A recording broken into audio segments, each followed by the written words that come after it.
Gonaïves, placée sous le haut patronage de la Saint-Charles, célébrée tous les 4 novembre, à l'instar de Carrefour, est l'une des villes les plus anciennes d'Haïti. Elle est fondée au tout début du XVe siècle. Elle s'était déjà rendue célèbre de l'arrestation à l'embarcation de Toussaint Louverture pour l'exil en 1802. Cette ville, dotée naturellement d'un port sûr, dont la population est estimée à plus de 300 000 habitants, est connue de presque tous les Haïtiens. Elle a fait l'histoire, elle l'a marqué, et notre goût recherché de la liberté et de l'indépendance y est scellé le 1er janvier 1804.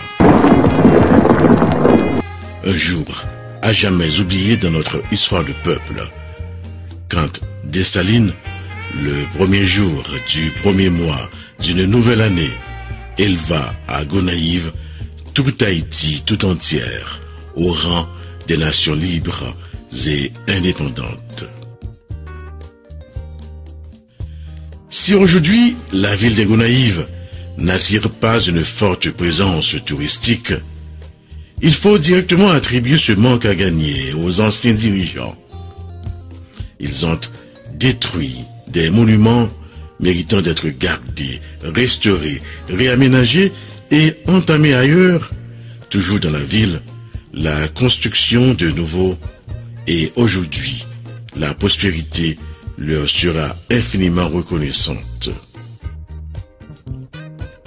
C'est ainsi qu'en janvier 1904, le président Nord Alexis, dans le cadre de la célébration du centenaire de l'indépendance, fit construire le nouveau palais des héros.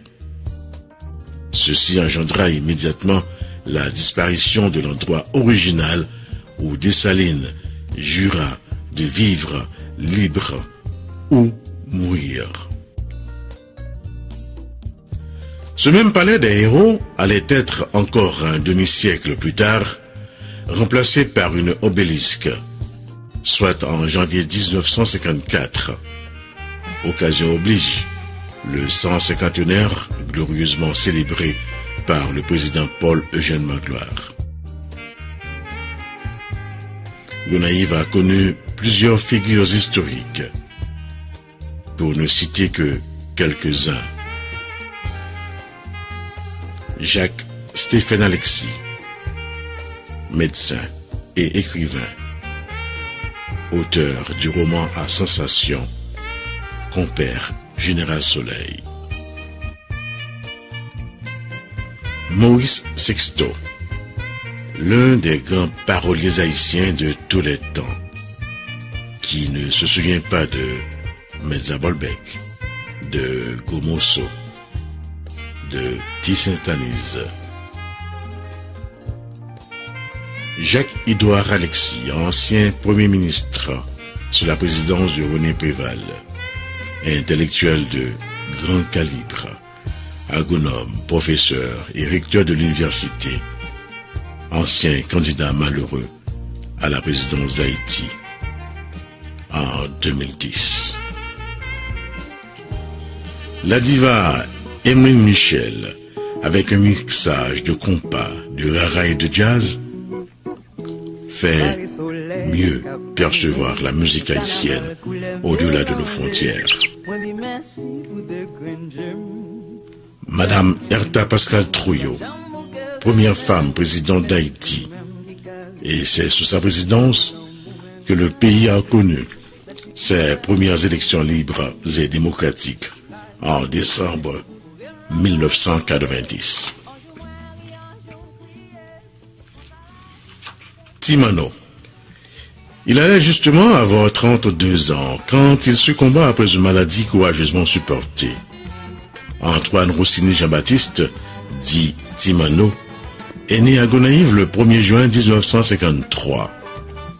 Il fut l'un des chanteurs les plus connus à travers tout Haïti.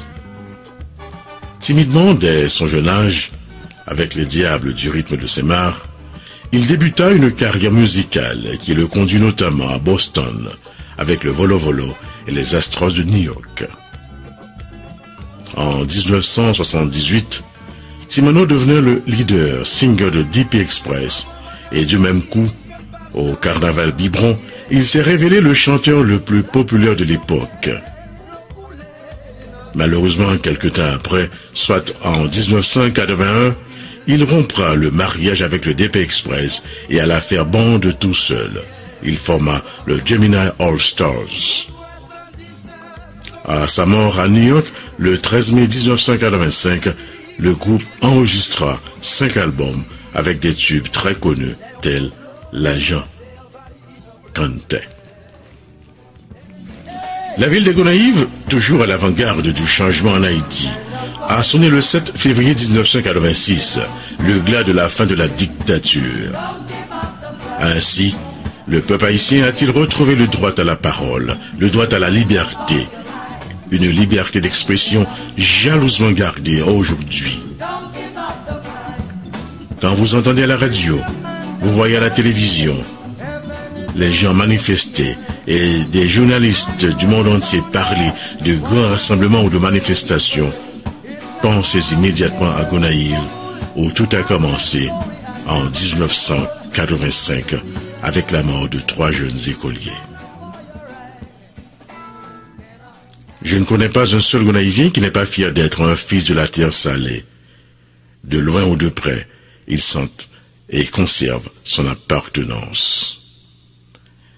Gonaïves, avec le Collège Immaculée Conception, CIC, vieux de presque 50 ans, a formé plusieurs générations occupant les grands couloirs de l'administration publique, tant que privée en Haïti et à l'étranger. Aux examens officiels du bac 1 et 2, cet établissement frôle toujours le record national avec ses hauts taux de pourcentage de réussite.